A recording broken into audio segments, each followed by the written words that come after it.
또 그가 내게 말하기를 이 말은 신실하고 참된지라 주고 선지자들의 영이 하나님이 그의 종들에게 반드시 속히 되어질 일을 보이시려고 그의 천사를 보내셨도다.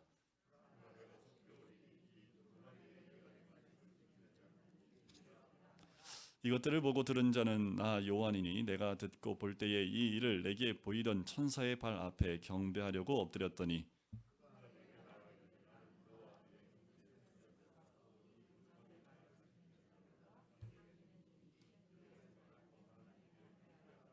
또 내게 말하되 이 두루마리 예언의 말씀을 임봉하지 말라 때가 가까우니라.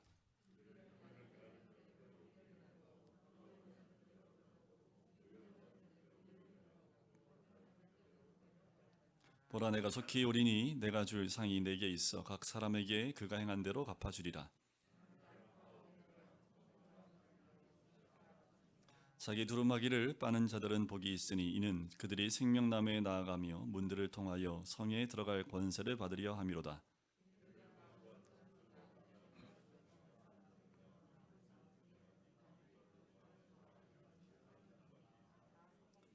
나 예수는 교회들을 위하여 내 사자를 보내어 이것들을 너희에게 증언하게 하였노라. 나는 다윗의 뿌리요 자손이니 곧 광명한 새벽별이라 하시더라.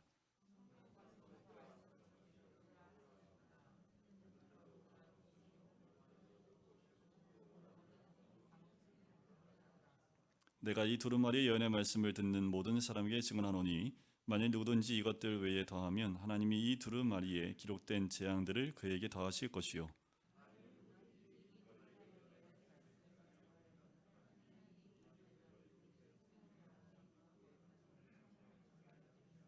같이 읽겠습니다. 이것들을 증언하신 이가 이르시되 내가 진실로 속히 오리라 하시거늘 아멘. 주 예수여 오시옵소서. 주 예수의 은혜가 모든 자들에게 있을지어다. 아멘.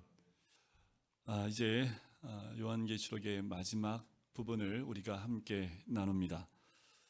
이제 요한계시록을 끝나고 나면 새해에는 여호수아 말씀을 이제 나누려고 합니다.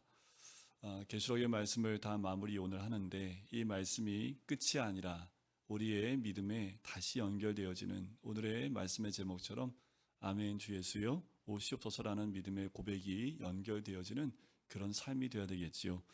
먼저 제2차 세계대전 때 필리핀에 본부를 두고 있었던 미군 사령부가 있습니다. 근데 갑자기 일본군이 또 침공을 하고 또 공격해 들어오게 됩니다. 대피를 잘 못해요. 그래서 사령부만 대피를 하는데 그때 사령관이 메가더 장군이었습니다. 장병들한테 한마디만 남기고 사령부만 급히 피하게 됩니다. 반드시 다시 돌아오겠다라는 약속만 남기고 떠나지요. 그 이후에 몇 년 후에 메가더 장군은 다시 그곳을 점령하게 되고 약속을 지키기 위해서 돌아옵니다. 하지만 그곳에 남아있었던 장면들은 포로 생활을 몇 년을 하게 되지요.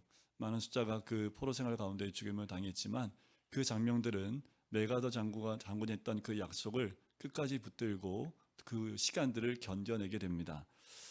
와서 메가더 장군이 그 장면들을 보면서 이렇게 얘기를 합니다. 너무 늦게 와서 미안하다 하면서 그들을 위로했다는 일화가 있습니다. 주님 하늘로 올라가실 때 이런 말씀하셨지요. 다시 오겠다라고 말씀을 하셨습니다. 이제 편지의 이 에필로그에 해당하는 부분에서 주님은 다시 말씀합니다. 내가 속히 오겠다. 주님은 자신이 다시 오신다는 약속을 반드시 지키겠다고 말씀을 하는 거지요. 우리가 요한계시록을 1장부터 22장 이제 에필로그 마지막 부분에 도착을 했습니다.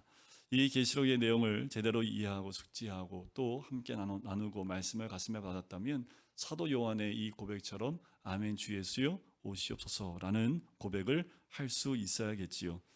제가 성경을 읽을 때마다 이 구절은 마라나타의 신앙, 우리의 신앙이 이와 같아야 됨을 늘 고백하고 또 기억해야 될 말씀이기도 하고 대목이기도 합니다. 이 말을 다른 말로 바꾸면 이렇게도 얘기할 수 있습니다. 주님 오늘이라도 주님이 부르신다면 기쁘게 가겠습니다 라는 고백이기도 해요. 주님 모시기도 하고 때로는 우리가 먼저 가기도 하지요. 중요한 것은 우리가 주님을 만나는 그날을 기대하고 있고 또 그 날을 준비하고 있는 것이 우리의 믿음의 삶이어야 한다는 거지요. 주님이 오신다는 것은 재림을 말하기도 하지만 우리가 먼저 주님 앞에 가는 그날이기도 합니다. 여러분 어떠십니까? 이 고백을 하실 준비가 되어 있으십니까? 아멘. 주 예수여 오시옵소서.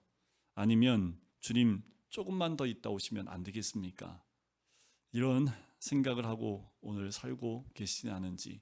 확실히 1부 때하고 2부 때하고 느낌이 달라요. 1부 때는 이 말 했더니 다들 웃고 있더라고요. 애들이 다 어리니까 당연히 그 마음을 당연한 거 아니에요 하는 식으로 저를 쳐다봤는데, 확실히 2부 때는 여러분들 이 말씀에 반응하시는 반응들이 참 약간 많이 다른 것을 또 느끼게 됩니다. 오늘 본문의 6절 말씀에 보면 우리가 공부한 요한계시록 내용들이 반드시 속히 되어질 일이라고 기록되어져 있습니다. 그리고 7절에도 보면 내가 속히 오리니 라고 말씀을 하시지요. 혹자들은 이 성경을 이 말씀을 토대로 공격을 합니다. 곧 온다며 왜 안 오냐는 거지요. 곧 오신다고 해놓고 이렇게 오랜 시간 동안 오지 않는 이유가 뭐냐 하면서 조롱을 해요. 베드로서 3장 3절에 보면 이런 일들이 있을 것이다 라고 조롱하는 일들이 있을 것이라고 분명히 말씀하고 있습니다. 성경은 정말 무소리만치 정확하게 이루어져 가는 것을 보게 돼요. 여러분 어떻게 생각하십니까? 이 계시록이 기록된 것이 AD 95년경이에요. 그러니까 지금 몇 년 흘렸습니까? 대략 1910년 정도 그 이상이 흘러갔지요. 그런데 지금도 여전히 어때요? 말씀은 이루어지지 않았습니다. 여전히 세상은 하나님을 조롱하고 있고 계속 이 말씀을 근거로 조롱하고 있는 모습이 여전합니다. 여러분들 어떻게 생각하십니까? 여기서 반드시 속히 되어질 일이라고 하면 우리가 어떻게 느끼냐 하면 이 말씀을 시간적으로 받아들일 가능성이 높습니다. 그렇게 느끼고 그렇게 해석하기가 쉬워요. 시간적 의식이라고 또 의미라고 생각하는 것은 우리가 역사 세계에 살고 있기 때문에 당연히 그렇게 생각하기가 너무 쉬운 거지요. 하지만 하나님께는 시간의 개념이 있을까요? 하나님께는 시간의 개념이 없어요. 시간의 개념이 없는 것을 우리는 묵시의 세계라고 이야기를 합니다. 우리는 지금 묵시 속에서 이 계시록의 말씀을 보고 있는 거지요. 자, 여기서 속히라는 말을 우리가 어떻게 해석을 해야 하냐면 속히라는 그 말에는 곧이라는 말도 의미도 있지만 이런 의미가 있어요. 갑자기, 선뜻, 반드시 그런 의미가 더 강한 단어입니다. 그러니까 우리나라 말로 번역하다 보니까 속히라는 시간의 개념으로 우리가 받아들일 수 있는 단어로 해석하다 보니까 이제 우리가 시간적인 관념으로 이것을 받아들이고 있는데, 속히라는 것은 곧이라는 의미가 아니라 번복되거나 취소됨 없이 반드시 이루어질 일이라는 의미를 강조하고 있는 단어입니다. 그러니까 반드시 이루어질 일이라는 거지요. 취소됨이 없다라는 겁니다. 반드시 될 일이라는 것이 속히라는 그 단어 안에 가장 중요한 뜻을 가지고 있는 거예요.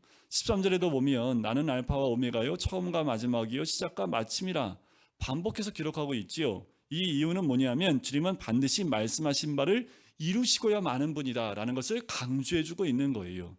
또 본문 10절 말씀에 보면 그 내용을 담고 있는데 또 내게 말하되 이 두루마리의 예언의 말씀을 임봉하지 말라 때가 가까우니라 라고 이야기합니다. 다니엘서 8장 26절에 보면 하나님께서 다니엘에게 이렇게 말씀하십니다. 환상은 확실하니 너는 그 환상을 간직하라. 이는 여러 날 후의 일임이라 하더라 하십니다. 간직하라고 얘기를 해요. 그런데 요한계시록에서는 반대로요. 때가 가까우니 임봉하지 말라. 그래서 우리가 이 책을 볼 수 있게 된 거지요. 자, 그럼 다니엘과 이 요한계시록 사이에 어떤 일이 있었기 때문일까요? 바로 예수 그리스도가 오셔서 십자가를 지신 사건이 있었기 때문입니다. 예수님께서 약속대로 이 땅에 인간으로 오셔서 십자가를 지셨으므로 이제 하나님 말씀은 반드시 이루어질 수밖에 없다라는 거예요. 자, 그 십자가 사건 이후의 기간을 우리는 말세라고 부르지요. 특히 지금의 이때를 말세지말, 말세의 끝부분에 있다라고 우리가 이야기를 해요. 자, 이제 그 마지막은 반드시 올 수밖에 없으며 그 시기가 언제인지는 누구도 모른다는 의미에서 말세라는 거예요. 언제인지는 아무도 모르다라는 거지요. 하지만 그 말은 이제 매일매일 마지막인 것처럼 살아야 한다는 것을 의미합니다. 말세라는 것은 때를 의미하는 것이 아니라 우리 매일매일의 삶을 마지막을 대하듯이 살아가야 된다라는 의미를 담고 있는 것이 말세라는 뜻의 의미입니다. 성경은 이렇게 아직 오지 않은 것을 온 것으로 여기고 사는 사람들, 아직 오지 않았는데 그것이 이미 이 땅에 온 것처럼 여기는 사람들이 바로 그리스도인이라는 거예요. 그것이 바로 믿는 자들이고 그것이 바로 성도라는 거지요. 그들이 아멘 주 예수여 오시옵소서라고 고백할 수 있는 사람들이라는 거예요. 그들은 주께서 오늘 오신다 해도 저는 기쁘게 주님을 맞겠습니다 라고 고백할 수 있게 된다라는 거예요. 어떻게 가능할까요? 그들에게 믿음이라는 것이 있기 때문에 그 믿음에 합당한 삶을 오늘 살아내기 때문에 가능한 겁니다. 믿음을 가진 사람들은 반드시 그 믿음에 합당한 삶을 살게 됩니다. 왜요? 주님께서 약속하신 일은 결코 반드시 속히 호련히 갑자기 이루어질 것을 믿기 때문에 오늘 우리는 뭘 하고 사는 삶이에요? 준비된 삶을, 이것을 준비하며 살게 되는 거지요. 바로 우리의 삶, 그리스도인의 삶, 성도의 삶은 이 날을 준비하는, 오늘도 그 주님이 오심을 준비하며 사는 삶이 바로 우리 믿는 자들의 삶이라는 겁니다. 그래서 오늘 본문 7절에 보면 이렇게 기록되지요. 보라 내가 속히 오리니 이 두루마리의 예언의 말씀을 지키는 자는 복이 있으리라. 자, 성도들은 하나님의 예언의 말씀을 지키며 산다는 거지요. 이 말은 우리가 복받기 위해서 하나님의 말씀을 지켜야 된다라는 의미가 아닙니다. 복을 받기 위해서 말씀을 지켜야 한다는 의미가 아니라 복을 받은 자들, 믿음을 소유한 자들이 이 책의 예언의 말씀을 지키며 살더라 라는 말씀인 거예요. 9절에도 동일한 내용이 있습니다. 그가 내게 말하기를 나는 너와 내 형제 선지자들과 또 이 두루마리의 말을 지키는 자들과, 자, 천사가 성도를 가리켜 뭐라고 표현해요? 이 책의 말씀을 지키는 자들이라고 표현하고 있지요. 자, 11절을 보시면 더 정확하고 분명하게 믿음을 가진 자들이 이 땅에서 어떻게 살아내고 있는지를 표현하고 있는데 11절 뒷부분에 보면 의로운 자는 그대로 의를 행하고 거룩한 자는 그대로 거룩하게 하라. 자, 이 말씀은 하나님께 선택되어 믿음을 소유한 자들을 제외한 모든 죄인들은 계속해서 어떤 삶을 살아요? 불의한, 더러운 그 삶을 살게 되지만 하나님의 선택받은 자들은 의를 행하고 거룩하게 살게 된다는 것입니다. 그러니까 믿음을 가진 우리 성도들은요, 이 땅에서 의를 행하고 거룩하게 살기를 힘쓰며 훈련하며 연습하며 성숙한 신자로 지어져 가는 일만 하면 되는 것입니다. 다른 일할 게 아무것도 없다라는 거예요. 그런데 이 땅에서 우리가 해야 될 일들은 바로 이런 일입니다. 주님 오실 때까지 우리가 이루어야 될 일들은 의로운 자는 그대로 의를 행하고 거룩한 자는 그대로 거룩하게 사는 삶, 바로 하나님의 택함 받은 자의 삶이 이와 같다라고 우리에게 말해주고 있는 거지요. 그래서 본문 12절을 보시면 주님께서 우리가 일한 대로 갚아주신다는 내용이 나오고 있습니다. 12절 끝에 보면 그가 행한 대로 갚아주리라 라고 말씀을 하고 있지요. 여러분들 교회에서 봉사하고 헌신하고 헌금하는 게 상 받으려고 하시는 건가요? 여러분들 그렇게 하면 1등, 2등, 3등, 4등 정해서 1등상 따로 있고 2등상 따로 있고 3등상 따로 있고 그래서 우리가 그렇게 하나님 앞에 헌신하고 헌금 드리고 그렇게 하는 걸까요? 이렇게 물어보면 아니라는 거 아시겠죠? 여기서 상이라는 건 우리 세상에서 만든 1등상, 2등상, 3등상이 아닙니다. 여기서 상은 딱 하나예요. 구원입니다. 영원이라는, 영생이라는 거예요. 오늘 본문 말씀에 따르면 그 상을 위해서 우리 성도들은 이 땅에서 어떤 일을 해야 한다는 말인지, 그 일이 무엇인지 우리 말씀 속에 나와 있는데 바로 요한복음 6장에 나와요. 요한복음 6장 28절 29절에 보면 사람들이 묻습니다. 어떻게 하여야 하나님을 하오리까? 라는 거예요. 자, 저한테 또 이런 질문을 다 해주셨으면 좋겠어요. 우리 성도님들이. 새해에는 제가 주를 위해 무슨 일을 해야 하오리까? 그러면 저는 뭐라고 그럴까요? 아유, 성가대 하시고요, 교사 섬기시고요. 근데 정말 더 중요한 건 뭐냐면 예수님 말씀하십니다. 하나님께서 보내신 일을 믿는 것이 하나님의 일이니라. 제일 중요한 거지요. 내가 무슨 일을 해야 합니까? 새해는 어떻게 해야 합니까? 제일 중요한 첫 번째는 예수를 믿는 것이 우리의 일이어야 합니다. 여러분께서 이 땅에서 해야 할 유일한 일은 하나님의 보내신 자 예수를 믿는 일이라는 거예요. 그보다 앞서는 것은 절대로 있을 수 없습니다. 바로 이게 하나님의 일이지요. 그리고 그 믿음이라는 그 일의 결과로 우리의 삶 속에서는 거룩을 향한 그런 투쟁과 분투가 일어나게 되는 거예요. 그 믿음, 그 믿는 것, 그 예수를 믿는 일을 하기 위해서 우리 삶 가운데 그 믿음의 일을 계속 해내려고 하는 그 삶에서의 처절한 그 분투와 투쟁이 있는 거지요. 14절에 보면 자기 두루마기를 빠는 자들은 복이 있으니 라고 나옵니다. 그 사람들은 어떻게 해요? 성에 들어갈 권세를 받으려 함이로다 라고 오늘 보면 14절에 나옵니다. 거룩한 성 새 예루살렘에 들어갈 권세를 얻는 자들은 이 땅에서 어떻게 산다고 얘기를 해요? 바로 자기 두루마기를 빠는 삶을 산다고 얘기합니다. 두루마기를 빤다는 건 뭘까요? 자신을 깨끗하게 한다는 의미입니다. 우리는 이미 계시록 7장 14절 가운데에서 우리 성도는 어린 양의 피에 이미 두루마기를 희게 빨아 입은 자들임을 배웠습니다. 성경은 어린 양의 피에 두루마기를 빨아 입은 자들은 이 땅에서 자기들의 두루마기를 빠는 삶, 곧 뭐예요? 거룩한 삶을 살게 됨을 다시 한번 확인시켜 주는 거예요. 우리는 이미 예수 그리스도의 보혈로 우리는 두루마기를 희게 빨아 입은 사람들입니다. 우리는 또 뭐 해야 돼요? 우리 두루마기를 빠는 삶, 거룩한 삶을 살아야 됨을 우리에게 다시 한번 확인시켜 주는 거지요. 그래서 15절에 보면 어둠 속에 살고 있는 사람들은 절대 하나님 나라에 들어갈 수 없다라고 천명합니다. 이게 15절이에요. 걔들, 점성가들과 음행하는 자들과 살인자들과 우상 숭배자들과 거짓 말을 좋아하며 지어내는 자들은 다 성 밖에 있으리라. 그래서 걔들이라는 건요, 거짓된 가르침을 하는 자들을 상징하는 것이 걔들입니다. 자, 이렇게 구원받은 성도들은 이 땅을 믿음으로 살아가게 돼요. 세상의 힘을 힘으로 삼지 않고요, 오직 예수 그리스도를 힘으로 삼아 이 땅을 살아가는 거지요. 성도들은 다른 것에 관심을 두지 않고 믿음을 공고히 하며 두루마기를 빠는 일에 더 관심을 갖고 매진하는 삶을 살게 됩니다. 그리고 구원의 선물이 너무나 소중한 것을 알기에 세상을 향해서 오라고 초청하는 삶이 우리의 삶입니다. 나가서 오시라고 그렇게 초청하는 것도 되지만 우리의 삶이 두루마기를 빠는 삶이란 자체가 그것을 바라보는 모든 자들에게 주께로 돌아오라는 메시지이요, 또 외침이기도 합니다. 우리 다 예배 후에 나가서 외쳐야겠지요. 예수 믿으시라고 외쳐야겠지요. 당연히 외쳐야 합니다. 내 주위에 죽어가는 영혼들, 또 성 밖에 머물러 있는 영혼들에게 초청해야 되지요. 오라고 초청해야 합니다. 그렇게 말로도 초청해야 되지만 더 중요한 것은 구원받은 백성의 삶을 통해서 두루마기를 빠는 그 삶을 통해서 우리의 삶을 통해서 오라고 외쳐야 된다라는 거지요. 계속해서 본문 17절에 보면 성도들의 삶이 복의 전달자로서 삶이어야 함을 명확하게 설명하고 있습니다. 17절을 보세요. 성령과 신부가 말씀하시기를 오라 하시는도다.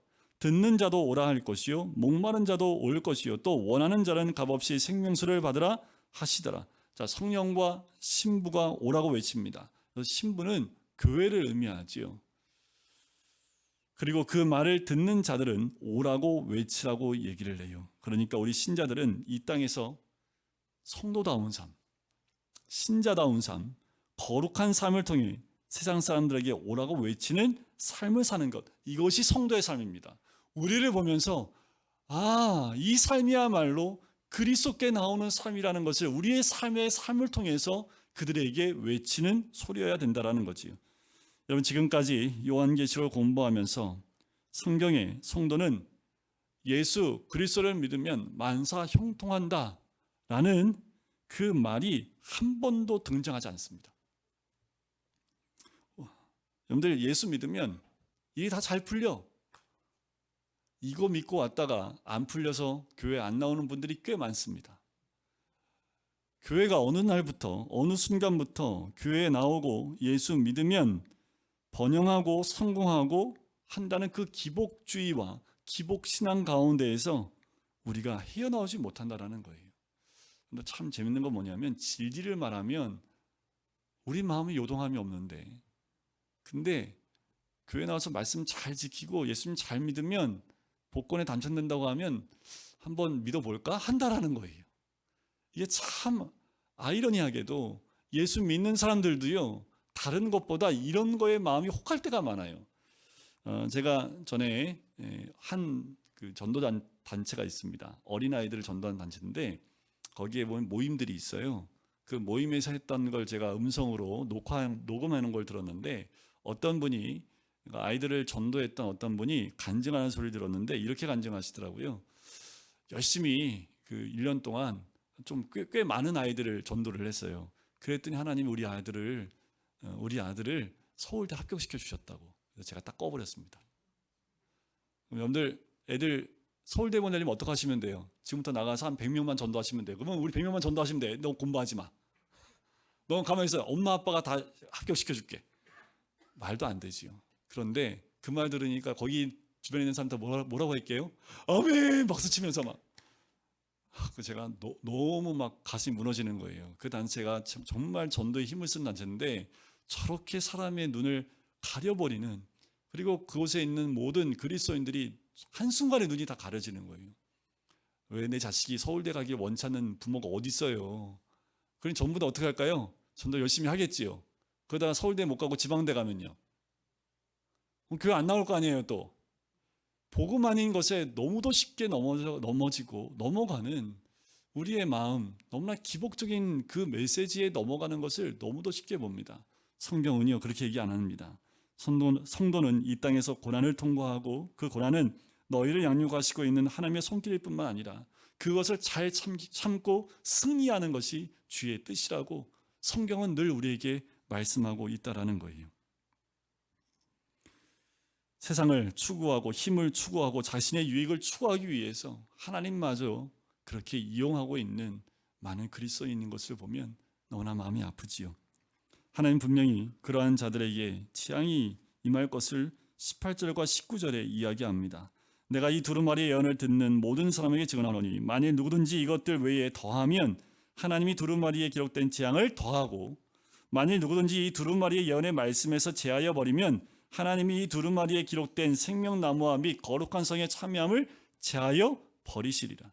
하나님은 가짜들이 나타나서 진리의 복음에다가 불순물을 섞어서 엉터리 복음을 만들어낼 것을 경고하고 있는 거예요. 저도 그래서 말씀을 전할 때 참 많이 두렵습니다. 말씀 안에 제 생각이 들어가면 안 되기 때문에 그래요. 그 말씀 안에 내 사상과 생각이 들어가면 안 되고, 말씀은 말씀으로만 해석이 되어지고 전해져야 된다는 거죠. 그런데 여러분들 신천지 아시지요? 신천지에 가 있는 사람들이 안 믿는 사람들이 갈까요? 믿는 사람들이 갈까요? 신천지는요 안 믿는 사람들한테는 복음 전하지 않습니다. 그들이 생각하는 복음을 믿는 사람들에게 전한다라는 거죠. 그런데 여러분들 분별할 줄 알면 그 들을 때에 무엇인가 잘못된다는 것을 분별해낼 수 있어야 합니다. 그런데 너무 이 복음의 불순물이 들어간 것을 우리가 분별치 못할 때가 너무도 많다라는 거지요. 성경에 있는 말씀에 의해 보태거나 빼면 저주를 받을 것이라는 하나님의 음성을 우리는 수시로 확인할 필요가 있습니다. 특별히 6절에 보면 다시 첫 번째 말씀을 보면 또 그가 내게 말하기를 이 말은 신실하고 참된지라 주 곧 선지자들의 영이 하나님이 그의 종들에게 반드시 속히 되어질 일을 보이시려고 그의 천사를 보내셨다. 자, 이 말씀은 하나님의 말씀을 전하는 자들과 그들이 전하는 교훈이 하나님의 그 통제권 아래에 있다라는 것을 말씀해 주고 있는 거지요. 근데 성경에 보면요, 하나님의 영뿐만 아니라 마귀에게도 속한 영이 있다는 것을 알려주고 있어요. 요한일서 4장 1절에 보면 사랑하는 자들아 영을 다 믿지 말고 오직 영들이 하나님께 속하였나 분별하라. 많은 거짓 선지자가 세상에 나왔습니다. 성경의 진리와 맞지 않는 것 분별할 수 있어야 합니다. 일단 예수 믿으면 잘 돼. 긍정적으로 생각하면 하나님이 다 긍정한 대로 되게 해줘. 긍정의 힘이 한때 아마 센세이션을 불러일으켰지요. 성경에 없는 말입니다. 예수 믿으면 잘 돼. 이거는 여러분 성경을 잘못 가르치고 있는 가장 대표적인 거예요. 넘어가시면 안 됩니다. 말씀 안에서 우리가 그리스도 안에 거는 것이 그 무엇보다 중요하지요. 복 받지요, 예수 믿으면. 그런데 그 복이 중심이 아니라 예수 믿는 삶이 중심이어야 되는데 우리는 관심이 어디가 있어요? 복에 더 관심이 있기 때문에 현재의 고난에 하나님이 무엇을 말씀하시는지를 자꾸 귀를 막고 있기 때문에 그 복을 강조하는 것에 우리의 마음이 쏠리기 쉽다라는 겁니다. 거짓 영들이 세상에 이미 왔어요. 불순물을 넣어서요, 우리를 흔들고 믿음에서 떨어져 나가게 만들고 있다라는 거예요. 여러분, 우리는 믿음을 소유한 사람들입니다. 이 믿음을 소유한 사람들은 어떻게 살까요? 믿음으로 장차 올 하늘나라의 원리로 오늘을 살고 있어야 하는 거예요. 믿음에 있는 사람들은요, 장차 하나님 나라의 삶의 원리를 이 땅 가운데 끌고 가지고 와서 이 땅 가운데 하나님 나라의 원리로 살아내는 사람들이 바로 예수 믿는 사람들입니다. 바로 그들이 지금 천국을 경험하고 있는 사람들이지요. 그 하나님 나라의 삶의 원리는 누차 말씀을 드리지만 나를 비우고 하나님과 내 이웃의 유익을 구하는 삶, 바로 십자가의 삶을 살아내는 것, 그것이 바로 천국의 삶입니다. 예수 믿는 자들이 추구해야 될 삶이 여기에 있는 거지요. 그런데 마지막 20절 한번 보세요. 이것들을 증언하신 이가 이르시되 내가 진실로 속히 오리라 하시거늘 아멘 주 예수여 오시옵소서. 굉장히 중요합니다. 마지막 주님의 메시지이지요. 내가 진실로 속히 오리라. 이 약속의 요한은 아멘 주 예수여 오시옵소서. 자, 이 한 절이 되게 중요한 건요, 좀 달라요. 앞에 있는 거와 다르게 대화체로 되어 있고 대화문이다 보니까 현재형으로 끝난다라는 거지요. 자, 하나님 굉장히 중요한 관점으로 이것을 이야기하고 있는데, 자, 요한계시록에서 보면 보통 세상이 언제 어떤 모양으로 끝나는지에 관심을 가지지만 요한계시록의 종말을 강조할 때 시간보다는요, 종말을 강조하는 까닭에 초점을 맞추고 있습니다. 왜 종말을 강조하고 있는지 그 이유에 초점을 두고 있다는 거예요. 종말의 긴박성을 마지막까지 설명하면서 성도들에게 하고 싶은 이야기는 바로, 그러니까 오늘 그 삶을 준비해라라는 거예요.